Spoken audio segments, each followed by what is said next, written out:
Hello student, आज की class में हम लोग नोड जेएस असिंक्रोनस प्रोग्राम को समझने की कोशिश करेंगे। ओके। सो मैंने कुछ आपके लिए पॉइंट्स यहाँ पे तैयार किए हैं, जैसे asynchronous programming, node JS, single thread, non blocking input output modules.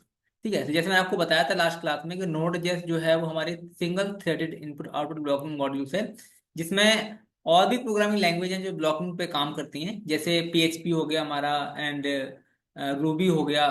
तो ये ब्लॉकिंग एंड नॉन ब्लॉकिंग का कंसेप्ट क्या है, मतलब कैसे इसको आप डिफरेंशिएट करोगे, कौन सी ब्लॉकिंग है कौन सी नॉन ब्लॉकिंग है।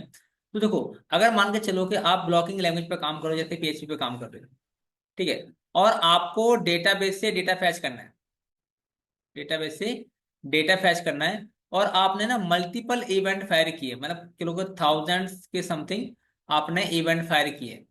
तो उस केस में क्या होगा कि अगर एक इवेंट यहाँ पे हिट हो रहा है, आप डेटाबेस से डेटा गेट कर रहे हो, तो जब अगर ये डेटा को गेट करने में अगर ये 10 सेकंड लगा रहा है, तब तक के लिए बाकी के इवेंट आपके ब्लॉक हो जाएंगे, मतलब वो एग्जीक्यूट उस टाइम पे नहीं हो रहे होंगे। ठीक है, सिर्फ एक टाइम पे एक ही इवेंट आपका एग्जीक्यूट होगा। That is the concept of blocking concept. But node JS में क्या है, नोड जेएस आपका है non blocking input output modules. इसमें ये होता है कि अगर हमारे पास हंड्रेड्स इवेंट्स हैं, ठीक है, और हंड्रेड्स इवेंट्स आपके एग्जीक्यूट हो रहे हैं, तो ये सारे के सारे पैरेलली इवेंट्स होंगे एग्जीक्यूट। ठीक है, किसी को ये ब्लॉक नहीं करेगा, तो जो ब्लॉक नहीं करेगा तो क्या होगा, वो नॉन ब्लॉकिंग इवेंट कहलाएगा आपका। ठीक है। सो ये कहते हैं कि the event through in a single thread it is efficient because it is non blocking event loop. मैंने दिखाया था लास्ट क्लास में आपको कि जिसमें हम लोगों ने फाइल सिस्टम पढ़ा था, तो फाइल सिस्टम में दिखाया था कि जब भी आप कोई भी टास्क परफॉर्म करते हो, उसमें एक आपका इवेंट हिट होता है। ठीक है, and keep the event in a stack, जितने भी इवेंट्स होंगे उन सबको स्टैक में रखेगा, एंड वन बाय वन उनको पहले एग्जीक्यूट करता रहेगा। जो फास्ट एग्जीक्यूट हो जाएगा, जो भी इवेंट कम टाइम लेगा एग्जीक्यूट होने में, उसको पहले एग्जीक्यूट कर देगा। देन जो ज्यादा टाइम लेगा उसको बाद में एग्जीक्यूट करेगा।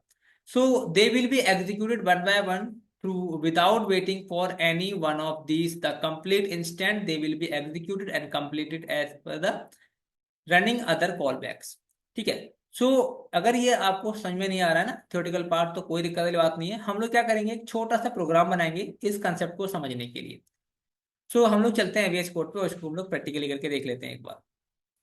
तो लास्ट क्लास में मैंने आपको दिखाया था कि किस तरीके से हमारा ये इवेंट लूप काम करता है।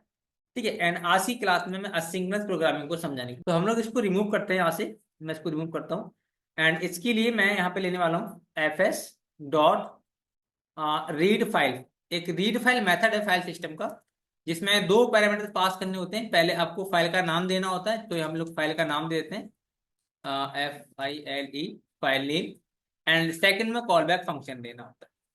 ठीक है। सो कॉल बैक फंक्शन में भी दो पैरामीटर पास करने होते हैं। पहला एरर, अगर फाइल को फैच करने में कोई एरर आता है तो वो एरर गेट कर देगा, और अदरवाइज आपको डेटा दे देगा।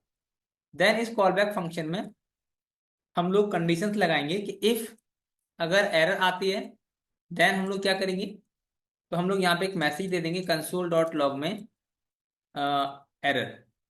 जो भी मैसेज आएगा उसको हम लोग प्रिंट करा देंगे। एंड सिंपली अगर नहीं है, देन हम लोग यहाँ पे कंसोल डॉट लॉग में मैं मैसेज दे दूंगा यहाँ पे डेटा, मतलब डेटा को हम लोग प्रिंट करा लेंगे, data dot to string.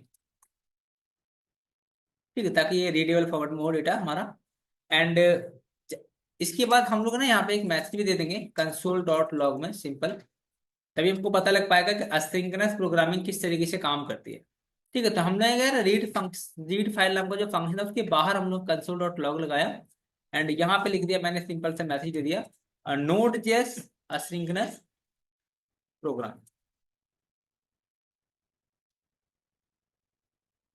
Okay, then इसको चेक कर। तो अगर हम लोग रन करेंगे तो रन हमारे अकॉर्डिंग क्या है, हमारे अकॉर्डिंग तो ये होना चाहिए कि हमारी जो नोड जेएस है वो एक सिंगल थ्रेड प्रोग्रामिंग लैंग्वेज है। तो सिंगल थ्रेड ये कहता है कि पहले फर्स्ट वाले टास्क को एग्जीक्यूट किया जाएगा, देन सेकंड वाले को।